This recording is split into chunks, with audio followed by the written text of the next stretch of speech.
Chi perezida wa M23 aragira ati dufite abana bato bazi icyo barwanira. Twebwe M23 dufite abana bato bazi icyo barwanira. nadhani mlifuata video moja wale ambao walikamatika Rwanda waliwarudisha bariya turwana nabo bahembwa ku kwezi ngo bakunde barwane, kandi sasa vijana wetu ambao wanakuwa na miaka chini ya 20 wanapatiwa hizo dawa za kulevya, ikiwa wezi wakawapatia motivation ya kupigana vitu kandi baba bahawe ibiyobyabwenge bibafasha kugira ngo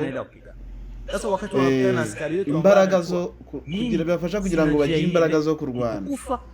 Bibaze nawe igisirikare alafu ndio naona biteye isoni n'agahinda. Igisirikare cya leta kigaha abasirikare babo ibiyobyabwenge kugira ngo bibafashe kurwana.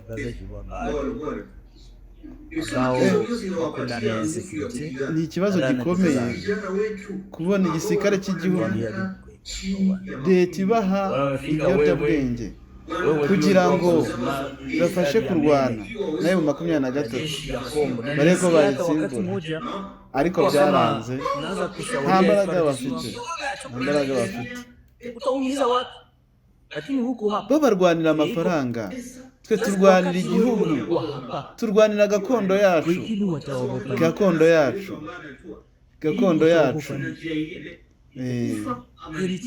turwanira gakondo yacu, bo bakarwanira amafaranga.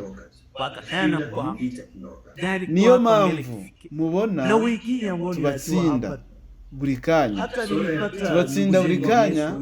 kubera ko nta kintu barwanira.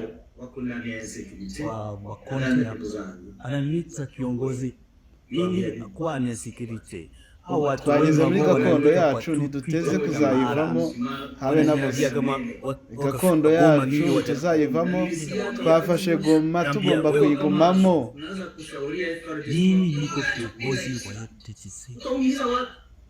FARDC nta kintu ivuze imbere yacu. Ubu igisigaye ni ugukomeza tukagera n'icyisasi, kuko abana bacu barwanira igihugu, abarwanira umushahara bo buri kwezi nta hantu bahuriye natwe, kuko twebwe mu rugamba dukorana ubushake.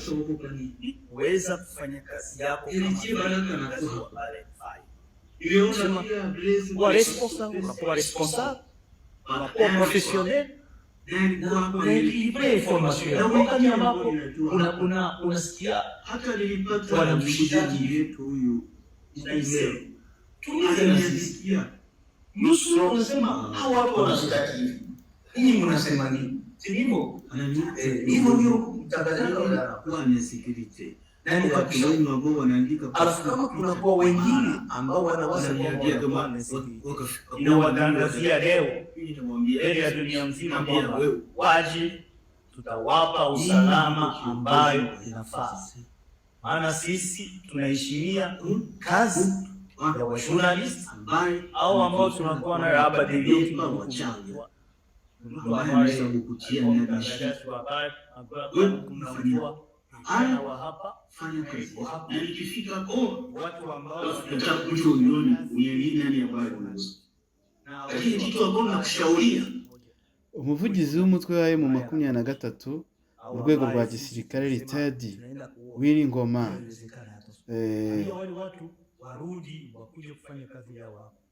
yagaragaye abwira abacanshuro b'abanyaburayi ko badakwiye gukina n'umutwe wa M23. Nimukwiye gukina natwe, turumvikana.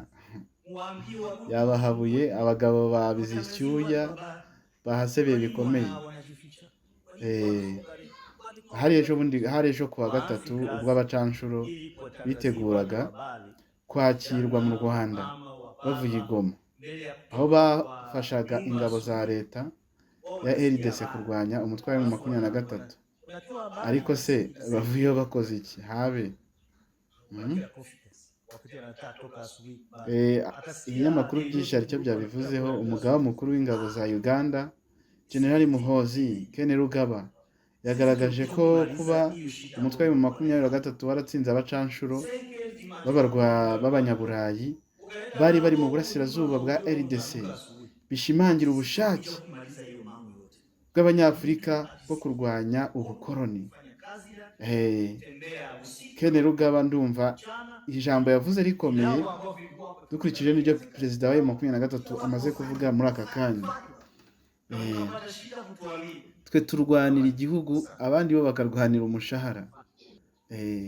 Gahunda ihari ni uko ari ugukomeza gakondo yabo bakayibohoza. Ku rundi ruhande gusa Tshisekedi yo yavuze ko akomeje urugamba kandi ndetse yiteguye ngo gutera u Rwanda.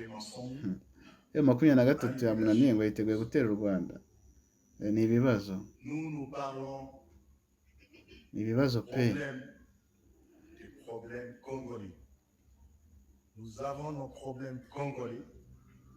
Ikinyamakuru Igihe cyo kiratangaza ko inama idasanzwe yabaye y'abakuru b'ibihugu bagize umuryango wa Afurika y'Iburasirazuba yasabye ko Repubulika Iharanira Demokarasi ya Kongo kuyoboka inzira y'ibiganiro na M23 hagamijwe gushaka amahoro arambye muri iki gihugu. Ariko se Tshisekedi ibyo ngibyo yiteguye kubyumva? Reka da, ntabwo yiteguye kubyumva kuko yinginzwe kuva kera kose ku bijyanye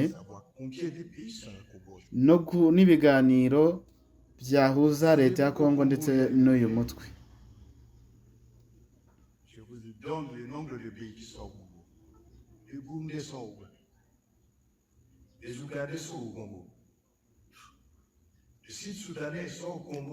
Ikintu gikomeye cyane, abacanshuro bashimiye leta y'u Rwanda uburyo yabafashe neza, uburyo yabitayeho. Kwakira ni umuco wacu, gufata abantu neza ni umuco wacu nk'abanyarwanda. Umuvugizi wungirije wa guverinoma Mukuru Arinda atangaje ko impunzi zirenga 100 z'abanyekongo zari zahungiye mu Rwanda zasubiye iwabo ku bushake. Uwashakaga gutaha yagendaga nta kibazo, ntago bakuza gusubira mu gihugu cyawe kuko ntacyo bitwaye kuba wasubira mu gihugu cyawe mu gihe wamenye amakuru ko igihugu cyagarutsemo umutekano.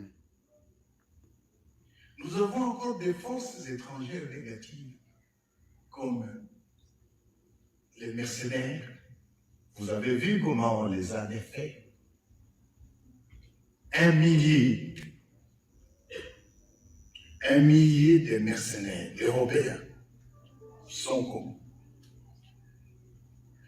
Si nous prenons aujourd'hui les contingents qui sont à la MONUSCO, c'est une vingtaine de nationalités.